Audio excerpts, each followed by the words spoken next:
Now, your forecast first, sponsored by Matex Heating, Cooling, and Plumbing. Seeing far less of that white-covered ground across the area. The snow melting away in a lot of spots. That's a roofing dog at Gibson Area Hospital. Camera looking down there towards the field there, looking pretty good. Also looking pretty good have been our temperatures across the region. We've got 50s out there. Look at this, 55 in Effingham. It's 54 in Springfield. Fallen a few degrees in Champaign down to 48, but hey, we'll take it, right? With the generally clear skies, things are looking great tonight. Temperatures comfortable, not looking bad. Readings here into the low 40s. Got some nice weather ahead for the week. We'll talk about that when our next chance of precipitation is when we come back. WCIA 3 News starts right now. Now on WCIA 3 News. Wish your city got more money for road construction? What could change to take the politics out of who gets repairs first? Also tonight, the natural gas shortage could mean a higher power bill is on the way. What's happening to make sure your town has help to pay it?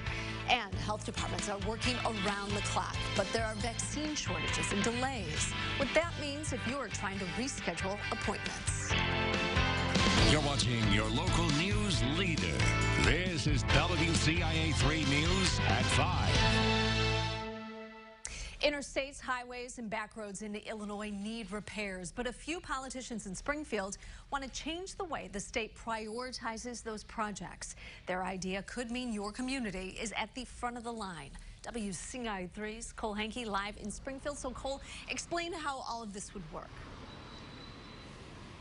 Well, this new idea would create a scorecard for each region of the state. And with that scorecard, every project would get graded on different factors like safety or the amount of cars that drive on it every single day, among a lot of other factors. And from there, the project that scores the highest would be done first. Now, where this proposal really differs from the current system is the objectivity of it.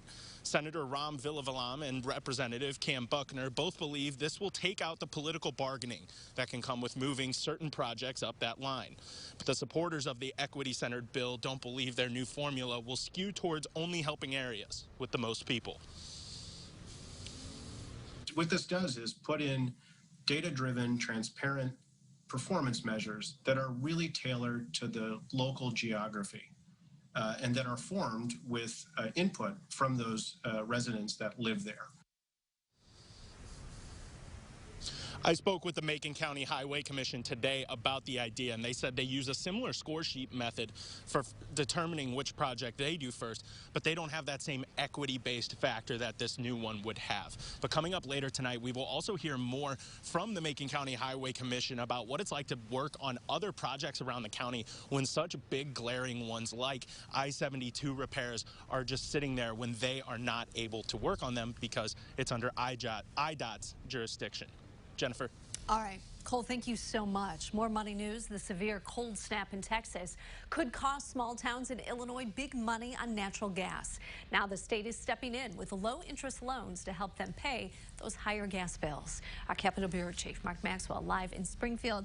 Mark, some of these towns saw the price of their gas jump 100 times higher. Yeah, talk about sticker shock. Imagine going to the mailbox, getting that energy bill back. The gas bill is 50 times, 100 times higher in some cases. Several small towns who get their gas on a pipeline from Texas are feeling that pain right now after they warned homeowners last week to turn their temperature down, conserve resources.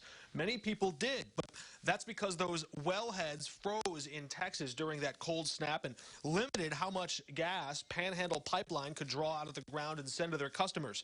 In emergencies like those, they can often charge towns a 100% markup if they use more than their ration amount allows. But the village of Pawnee told us they stayed under their limit and still saw their prices jump. Gouging by somebody. This one will be at least probably 100 times higher. 5 days of February, we spent $8,000 on natural gas for our town. Over the next 4 days, so days 6, 7, 8, 9, we spent $420,000. The mayor of Pawnee showed us their gas bills and said they may have to raise the price of gas for consumers, too. They hope not by too much. They hope to spread that cost out over several months, perhaps years to come, to pay for this big spike in their costs. Today, Governor Pritzker announced the state of Illinois will offer $15 million in low-interest loans to many of these small towns and villages across downstate Illinois to help them pay down their bill and scatter that cost over several months. They will have to pay that money back, but in the meantime, they can avoid those big fees and avoid the gas companies shutting off their supply. Reporting in Springfield, Mark Maxwell, WCIA 3, your local news leader. All right, Mark, thank you. U.S. Marshals arrested a Mississippi teenager in Urbana. Investigators say he was involved in a triple murder. Marshals found 19-year-old John Morton at the Courtesy Motel on Vine Street. 3 men were killed and another hurt in a shooting earlier this month. It happened at a nightclub.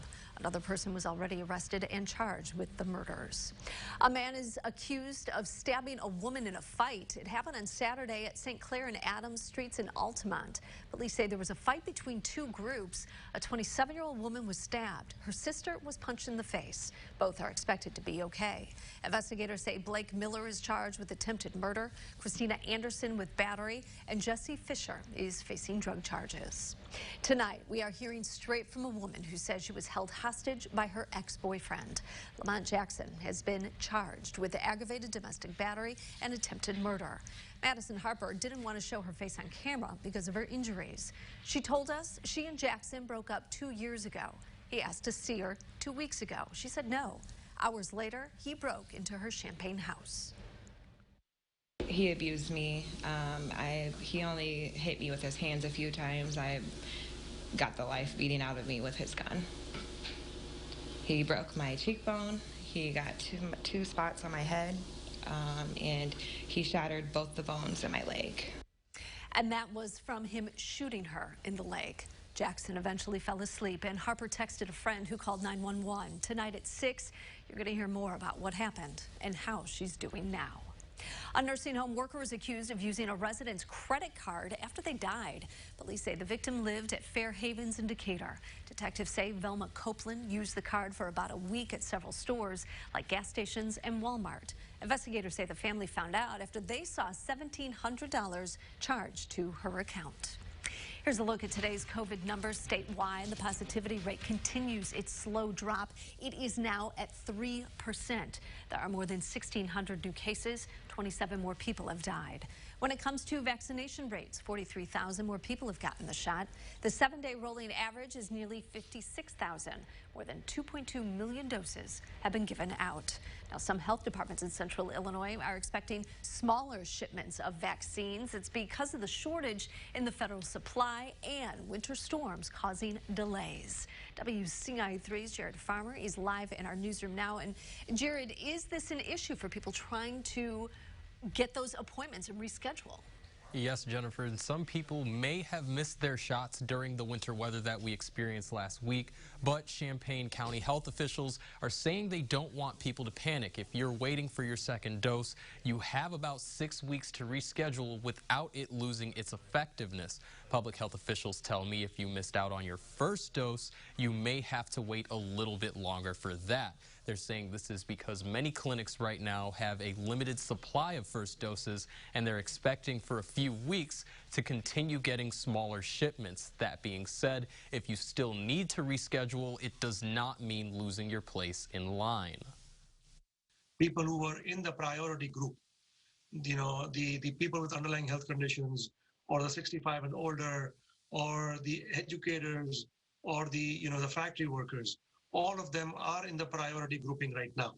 So they will be able to get the vaccine as soon as they are able to get it. Health officials say to be sure of where your appointment stands, to contact your local health clinic. So far, 22% of the population in Champaign County have received their first dose, while 7.5% have gotten their second. In those next couple of batches, health officials say they are expecting that gap to close. Jennifer? All right, Jared, thank you so much. It's back to school for some students who got to return to the classroom for the first time in nearly a year. Plus, today's a primary election. How long it could take to process all the votes.